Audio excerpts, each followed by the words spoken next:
that prepare for unexpected. Yeah, that is what I would want to talk a little bit about. So please pay some attention, and then please participate in the discussion. And if you don't agree with something which I say, feel free to make your own comments, and together we will learn. So this is an article which I read, a very short article, one page. We'll quickly go through that. Do the impossible. Yeah, lessons learned from rocket scientists can solve seemingly very difficult challenges. Yeah, so rocket scientists. So although we are not rocket scientists, we can definitely learn how do they go about solving the various challenges which they face, because definitely going into space and all those things which they do, uh, going to moon, and that is something of the past.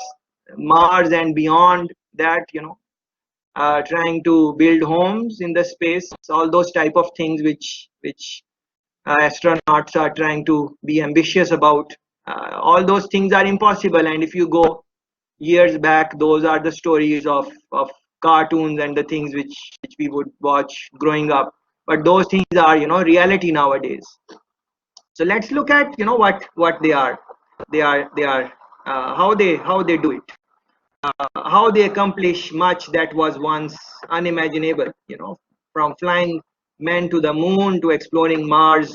How do they tackle problems straight out of science fiction? Yeah, how do they how these people are able to do the impossible?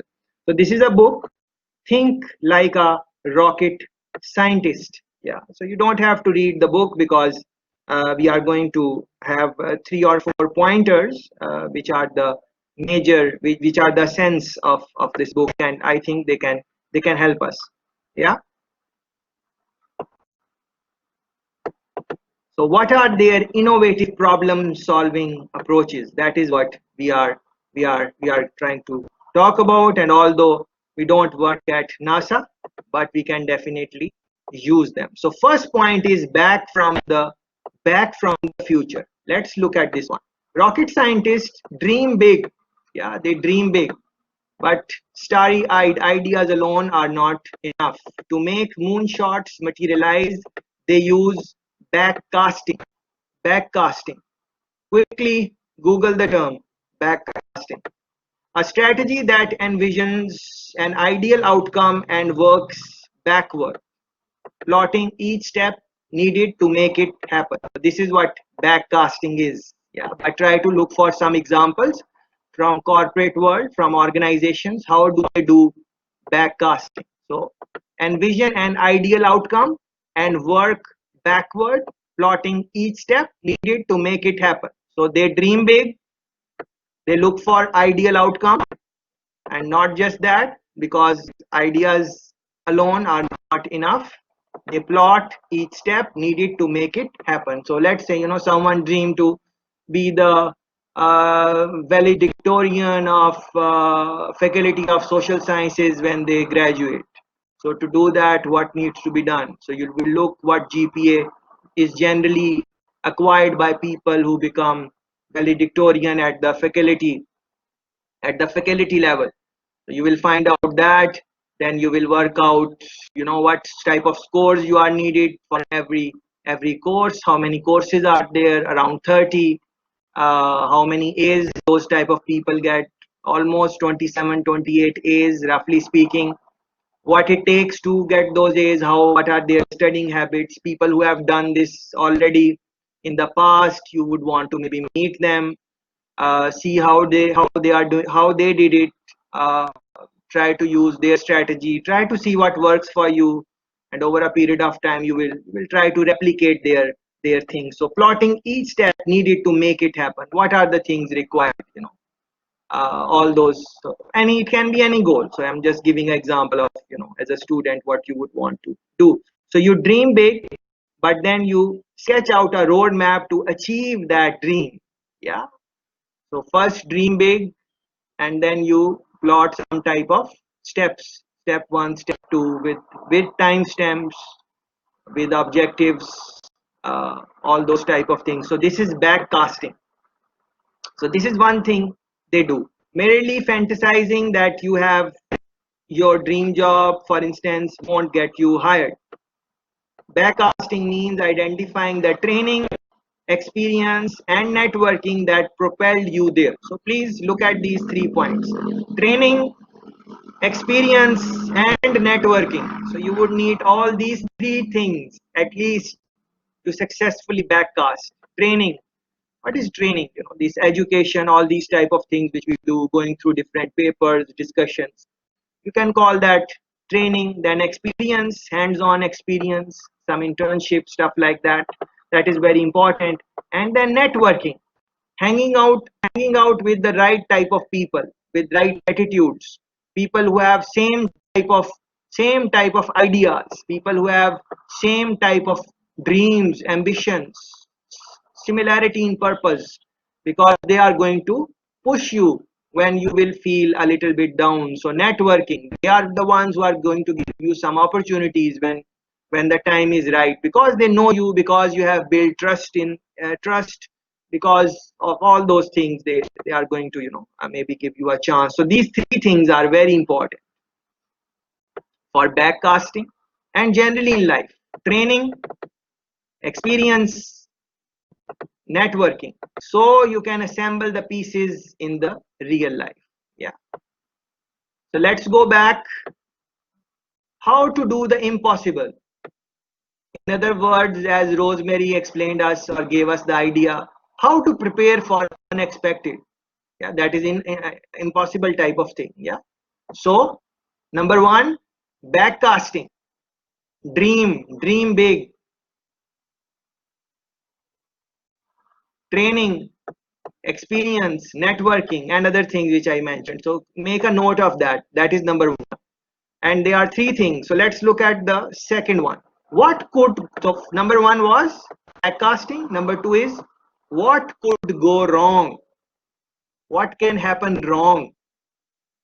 Yes, I have my plan. I have all these things. I have prepared. Everything will be fine. Having a positive outlook. Of course, those things are important and they help. But always thinking as an operation manager, what can go wrong? What can go wrong?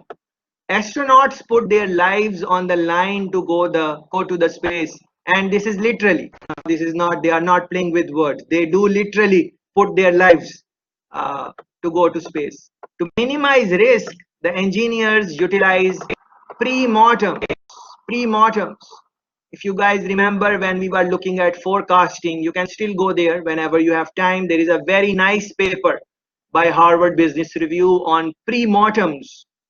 Please read that. That is very important. Don't do things for preparing for final exam. That's not a good idea. Prepare to become a good operation manager. That is, I think, that is the ambition most worthwhile. So pre-mortems, minimize risk. Engineer utilize pre-mortems. They imagine a mission has failed and ask what went wrong. But look at this beautiful line. They have not failed yet, but they imagine. Just like they were dreaming big in the first point for backcasting, they also imagine that they have failed. They close their eyes and they say, okay, I have failed. And if I have failed, what are some of the loopholes in my strategy, in the things which I did? What are the weak areas? I need to look at that and strengthening them. It is just like you close your eyes and imagine, okay, I have failed a course. I have failed a course. And now you think back, what could go wrong? What did I not do? What were some of the things? So of course there are some things which are in your hands in any situation, and there are many things which are not in your hands. So the things which are not in your hand, out of your scope, in any situation, you can't do much about that. So there is no point of worrying about that. I would discourage that. So does the literature. Literature suggests that the things which, and generally if you look at the psychology literature, we are always in a movement. Generally speaking, I should not say always, but generally speaking, most of the people, either they are thinking about something in the past which has already happened, or they are thinking about something in the future which is going to happen. Very few people are in the moment, present moment, and there is a power of being in the moment. uh, you can reflect now. Take a moment, look within, just reflect, take a moment. Where are you right now in your mind? What thoughts you are getting? Are you thinking about something which has already happened in the past, or you are thinking about something which would happen in the future? Or maybe you are thinking when he's going to talk about final exam and give us some tips. Maybe your mind is stuck there. And think how many of you are right now with me in this moment. Try to think about things which which we are talking about, reflecting on that. How many of you are in the moment right now? Let me ask you, can you feel that I am in the moment? I'm not going to say that I am in the moment or I am not. Just your feeling, the way I'm talking with you, the way I'm communicating with you, whatever I'm doing. Can you feel that I am in the moment? Can you feel that power of being in the moment? So that is something which happens when you are in the moment, when you are not thinking about something which has happened, when you are not thinking about something in the future. And that can only happen when you are very much interested in the moment, whatever you are doing. That is why they say that always do what you are interested in. Have you thought that? Why do they say do what you like, do what you love? Because when you are doing something you love, you like, you are passionate about, it is very easy for you to be in that moment because you are enjoying it. You are not doing it for some external motivation. There is intrinsic motivation for that. So that is why they say that, power of now, doing something which you enjoy and so on. So look at this one. Imagine a mission has failed and ask what went wrong. Anyone considering a risky venture, starting a business, for example, can use pre-mortems to identify obstacles that might arise. So this is part of planning. Always looking at, okay, this can go wrong. If this goes wrong, I will do this. If this goes wrong, I will do this. It is just like when you are going in an interview, you should always prepare what are some of the possible questions which can be asked. Same way in the final exam. You should always think, okay, based on what has been happening in the discussion, what are some of the questions he's going to ask and stuff like that, so on. Yeah, that is very helpful in establishing organizations. Premortems provide opportunities for dissent. People are often reluctant to be the shunk at the picnic. Premortems create psychologically safe environments to point out potential weak areas. That is very important, and this line is absolutely correct for human psychology. People generally want to be positive. They generally don't want to create, unnecessary enemies at work, in school, and so on and so forth in their interactions.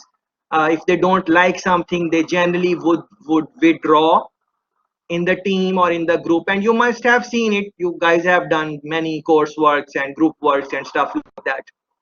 Although many times you would select your own group partners and stuff like that, but see, things go wrong. And if you have done some type of pre-mortem, that if this happens I will do this, if this happens I will do that, it helps you, because it always helps to prepare before the change. That is what it is. That is what that concept of someone mentioned in the chat today, that you should prepare for online environment. What is that? Although you are not in the online environment pre-pandemic, if you would have done some type of online training or something, it is easy for you to convert or jump into online.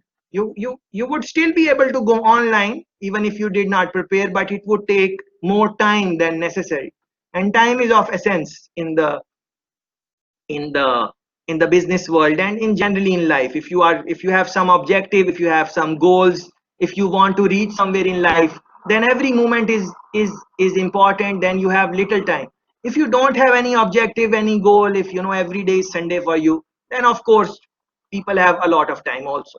It is dependent on the goal, the purpose, all those type of things. So let's look at over. So number one was backcasting. We spoke about that. Number two is premortems. You should think about that. And let's look at the last one. Assume nothing. Don't assume anything. And you can link it with expectations.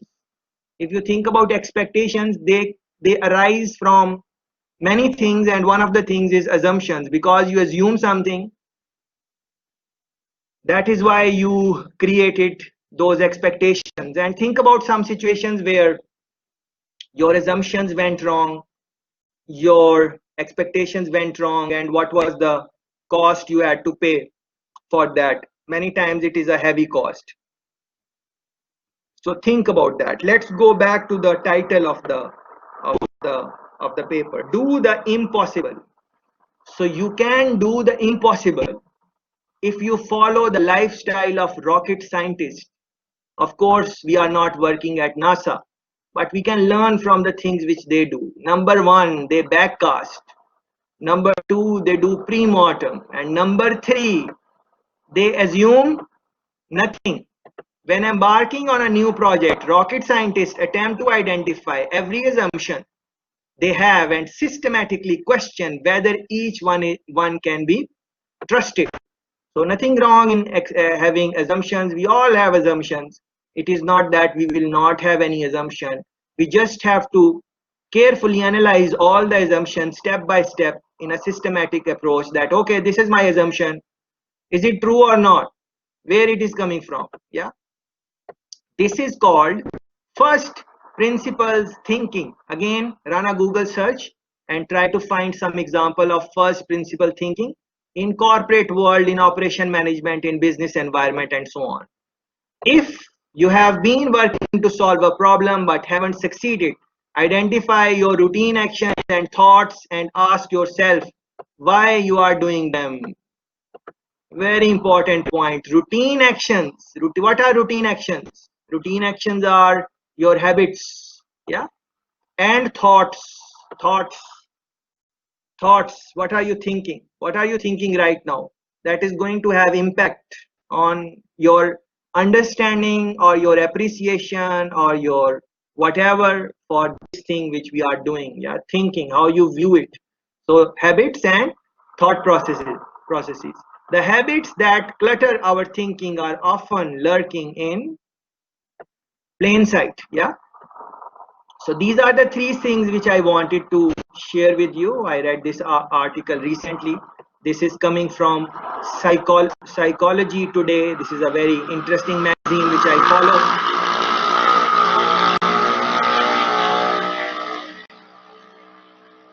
And it is published in this latest issue, May June 2020. So I really love this article. I think as an operation managers, as change managers, as business managers, we should think about these three things. Number one, backcasting. Dream big, but don't just dream. Make a roadmap. Try to understand what are different things you would have to do to achieve that. Do proper training, have proper experience. Don't forget to network. Now networking is something which many of us sometimes we don't do that. So the idea, if you would select that, okay, I do not want to do online learning in an online university, I want to go to a brick and mortar university. And if you don't network, then there is no point of coming to a school in person. There is no point. There is no point. If you don't network, if you do not discuss, if you are running slides, there is no point of coming to school in person. The only point is that you come, you meet people, discuss with them various things, not just what is in the course outline, various things which are happening in your life, generally speaking. Make some connections, make friends, lifelong friends, and network. If you are doing that, then of course you should come to brick and mortar university. If you are not going to do that, then you don't need to go through the process of all that, burning your gas and transportation and whatever. But again, this is my personal point of view also. You can have your own opinion on that. Number two, always think what can go wrong. No matter how much you have thought about the plan, no matter how smart people are there in the board, no matter how experienced they are, no matter how good the network is, always think what can go wrong, even if it is for 5 minutes. I'm not saying you spend your lifetime to thinking and getting depressed or this can go wrong. In a fair amount, in a reasonable viewpoint, taking a reasonable viewpoint, spend couple of minutes thinking about what can go wrong. This can go wrong, this can go wrong, this can go wrong. If this happens, I will do this. If this happens, I can do that. Even after that, there might be things which would happen and you never thought about that. That is okay, no problem. But at least you're not going there with like feeling that nothing will go wrong and everything will be hunky dory. Don't think that. And assume nothing. These assumptions, these expectations, they are killer. They are life killers. Again, this is my own point of view. Don't get influenced by this. If you think I'm making sense, you take the point. If you don't think, please don't take the point. Personally speaking, I feel that there is a formula for happiness. Happiness. If you think about whatever we do in life, at the end of the day we do things because they make us happy. What I'm doing right now, yes, I will be paid and stuff like that, but at the end of the day I do get some type of satisfaction, happiness.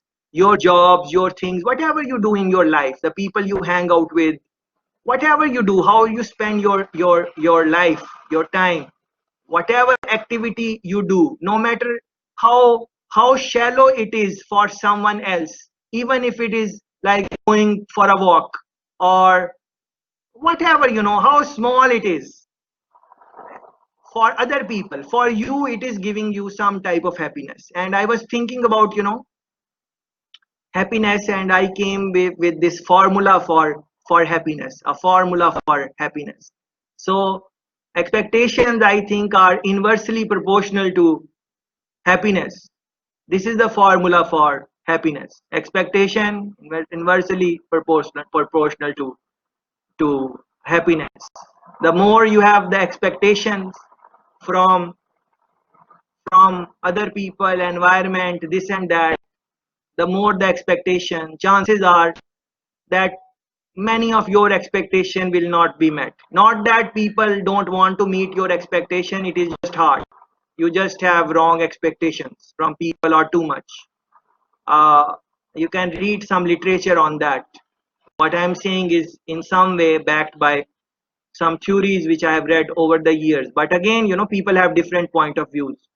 So if on the other hand, if you are expecting less, it will make you more happy because you are not having a lot of expectations. So same way, if you go in the project and you assume nothing, you don't assume your team to work 24/7. Yes, it would be good if they work 24/7, but you don't just go with that assumption. You prepare them, you help them to work 24/7, you communicate your goal, you communicate your purpose, you motivate them, you do all those things, but without assuming that this is how it will happen. Just like I throughout the semester, many of you know me for years now, maybe 2 years, 1.5 years, because we do multiple courses together. So you have seen me a lot. So I would always ask you, what do you think, and this and discussion and those type of things. And many times you have seen that many people will not say much. Uh, but let me tell you, when I ask you all the time, and I want you to speak and communicate, and I want to hear what do you think. All those things are one side. But on the other hand, I also understand that some people are not going to say something. So I don't go with the assumption that when I will say that speak, all of you will start speaking. That is not going to happen in any environment. And I'm not saying about you. In any environment I would go, no matter which cohort it is, no matter which country it is, 100% success is possible, but it takes a lot of effort and time. Anyways, I want to conclude this. So again, do the impossible, learn from this fascinating article, and simple backcast, do pre-mortem, assume nothing. if you do these three things, after reading a little bit more on these topics which we spoke about in this article, because of course this is a very short article, there are underlying things for all these 3 pointers. If you do that, I have experienced in my life also, you must have also experienced if you have done some of these things or maybe all of those things. When we discuss, you can maybe highlight those, that if we do these things, we can do the impossible many times. Even if we are not 100% successful, we can land close enough. Yeah, give up on your goal. Yeah, that is maybe one thing. If you want to do impossible things, you decide what your goal is. Always understand, the bigger the goal is, the bigger the failure is going to be. Please understand this. Bigger your goal, bigger the failure it is. So if your goal is big, most likely there will be more hurdles, more hardships, more difficulties in that. Yeah. So you don't personally speaking, you can have your own opinion. For example, Rev is saying, what if their goal is not feasible? Yeah, feasibility. Yeah. So remember that point in the article, dream big, dream. So the people who have achieved things which were impossible, like they are talking about rocket scientists, flying a rocket, flying an aeroplane, going to the moon, all these things were impossible in those times. So if people were thinking what is feasible and what is not feasible, we would not have things like electricity and even this laptop which we are using, or the internet, for that matter of fact, or the type of phones which you guys have, or the things you're using in your home without even thinking that who made them and whatever. You are just like taking these things for granted. By you, I mean all of us, including myself. All of us are taking things for granted. There were times when they were impossible. People just thought, they dream big, they made it their goal, and then they are just going after that. And many times they won't be able to achieve it. But the thing is that in the human beings, how human beings were able to have the success which we have, is that in one lifetime whatever you have accomplished, you can document it, and the next person can come and they can read what you have done, and then move forward from there using your experimentations. And so this is the way people have made some inventions over the centuries, because work has been happening on them over a period of time. So this is interesting. Goal, bigger the failure. Now your ability to take that failure, when you will fail, everyone is going to laugh. No one is a friend of a fail person. When you fail, no one is your friend. When you are successful, everyone wants to be your friend. That is what is the general reality of life is, across cultures, across countries. Yes, there can be some expectations. Some people will still stick with you, but there are really some, very few, like you can count them on your fingers. You must have experienced in your life also. There are also many proverbs on this, like that for example, in the dark, even your shadow leaves you. Yeah.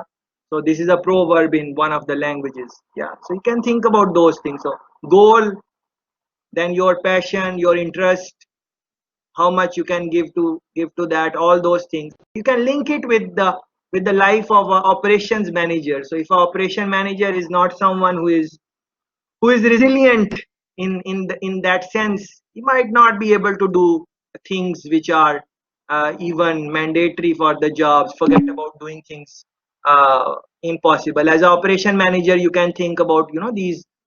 For example, Ford company. Ford was owner and also operations manager. He was managing the operations of the company. So you can look at those things. One friend is saying disappointments will come. It is important to remain focused. Yeah, support systems are key players. Yeah, so that is now linked with with network, how strong your network is, because things are going to go wrong. Desmary saying, I have used the impact of the COVID-19 to show my kids the importance of your job selection and career choice. Beautiful point, Des.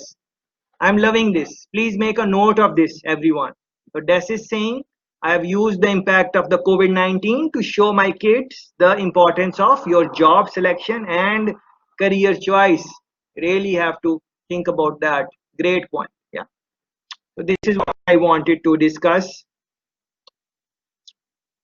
I hope it makes sense, and all of us in some way can do things which are impossible right now for for us by using these principles, staying focused on the goal, perseverance, resilience, hard work, motivation, integrity, all those type of things. Maybe we can use those things and try to do those things which are maybe impossible right now, and be more successful as operation managers in our general life also. We don't have to be operation manager in some factory or something.